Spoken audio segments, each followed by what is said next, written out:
ওঠিনু, তুমি কি খাচ্ছ বাবা? মা এদিকে ফোন দেখেই যাচ্ছে। ফোন দেখছি না আমি।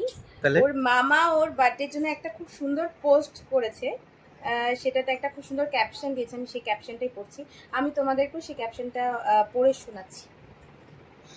শুভ জন্মদিন সৌভাগ্য, ব্যাকেটে টিনটিন। আজ আমাদের সবার প্রিয় সৌভাগ্যের প্রথম জন্মদিন। ঠিক 1 বছর আগে 21শে এপ্রিল 2025 সোমবার কল্যাণী জয়মালা হাসপাতাল আমাদের জীবনে এক স্মরণীয় দিন হয়ে উঠেছিল। মনিকে যখন হাসপাতালে অ্যাডমিশন করানো হলো, আমরা সবাই নিচে অপেক্ষা করছিলাম। সেই অপেক্ষা যেন আর ফুরোতেই চায় না। 1 ঘন্টা 1.5 ঘন্টার সময় যেন থমকে গিয়েছিল। তারপর যখন মনিকে ওটিতে নিয়ে যাওয়ার সময় এলো, মা ঠাকুরের ফুল ওর কপালে ছুঁয়ে আশীর্বাদ করলো। তারপর তারপর শুরু হলো মনের ভেতরের এক নির্বাক দ্বন্দ্ব। সবাই ঠাকুরকে ডাকছি, ভাবছি সব ঠিক হবে তো। এই উৎকণ্ঠ, এই প্রার্থনা সবই ছিল সেই ছোট্ট প্রাণটির আগমনের অপেক্ষায়। অবশেষে আমাদের লিটল প্রিন্স সৌভাগ্য পৃথিবীতে এলো, সুস্থভাবে। ডক্টর রিম্পা ব্যানার্জির কাছে আমাদের কৃতজ্ঞতার শেষ নেই। মনে আছে তাতাইদা যখন নিচে এসে আমাদের মনে আছে তাতাইদা যখন নিচে এসে আমাদের এই খুশির খবরটা দিল। ওর চোখে, তাতাইদার চোখের জল দেখেই বুঝতে পেরেছিলাম একজন বাবা হওয়ার আনন্দ কতটা গভীর হয়।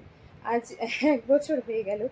সৌভাগ্য আমাদের সবাইকে অনেক ভালোবাসা দিয়ে ভরিয়ে রেখেছে।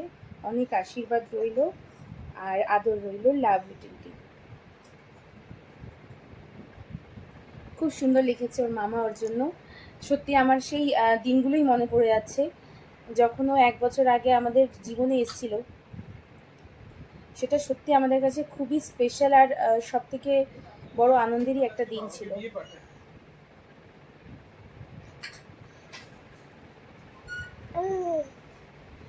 কিছু আবেগ কখনো কাউকে বলে বোঝানো যায় না, এটা সেটার মধ্যেই একটা, যেটা কখনো কাউকে বলে বোঝানো যাবে না যে ওই মুহূর্তগুলো আমাদের কাছে ঠিক কতটা স্পেশাল।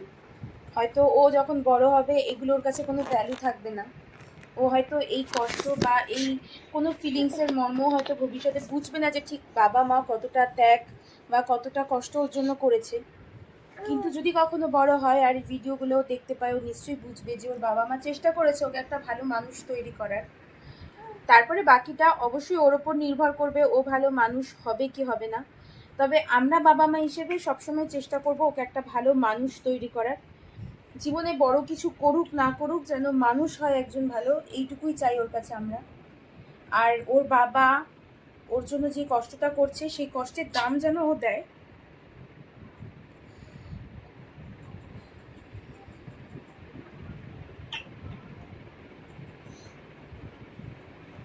আমি বলতে পারছি না, আমি কান্না পাচ্ছি। একদমই তাই। টিনটিন যেন অনেক বড় হোক, অনেক ভালো থাকুক, ওর ভবিষ্যৎ যেন অনেক ভালো হয়, লোকের কাছে যেন লোকের যেন আশীর্বাদটা পায় ও ভালো মতো, তাহলেই হবে। আর যেন কারোর কোনো ক্ষতি না চায়, ভালো থাকুক আর ভালো মানুষ হোক, আর কিছু চাই না লাইফে, তাহলেই হবে, আর কি চাই। আর সব থেকে বড় কথা হলো ওর আশাটা আমাদের জীবনে একটা মিরাক্কেলই বটে, মানে ওর আমাদের জীবনে একটা বড় মিরাক্কেল বলতে পারেন। আর সেই মিরাক্কেলটা কি সেটা নিয়ে আমরা একটা আলাদা করে ভিডিও বানাবো অবশ্যই। এই কারণে ওই ভিডিওটা অনেক বড় ভিডিও হয়ে যাবে, তো ওটা নিয়ে আমরা একটা বড় ভিডিও অবশ্যই নিয়ে আসবো খুব তাড়াতাড়ি।